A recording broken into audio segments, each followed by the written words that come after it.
La déclaration a été publiée par plusieurs journaux ces derniers jours.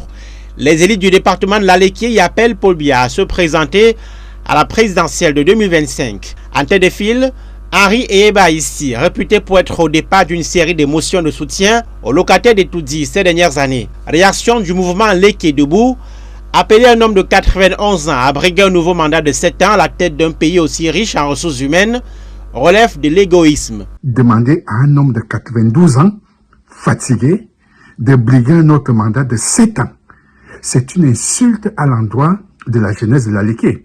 C'est une insulte à l'endroit des populations de l'Aleké qui pensent qu'elles ont des ressources, qu'elles ont des individus capables de diriger ce pays. Dans une correspondance adressée à l'opinion nationale, le mouvement Léké Debout dénie toute qualité aux membres du gouvernement et responsable du département à prendre position au nom des populations dans une unité administrative meurtrie par la misère et le délabrement de ses infrastructures. Les multiples appels à une nouvelle candidature de Paul Biya en 2025 visent pour leurs auteurs à consolider leur position personnelle. Le mouvement avise la jeunesse du département contre les actes de corruption et de soumission, pas des dons à la veille des prochaines élections. Nous ne voulons plus de ces gens-là à l'Aleké. C'est plus de 40 ans de sous-développement, c'est plus de 40 ans de misère rampante. Vous vous rendez compte, l'eau et l'électricité sont un luxe pour les populations de l'Aleké.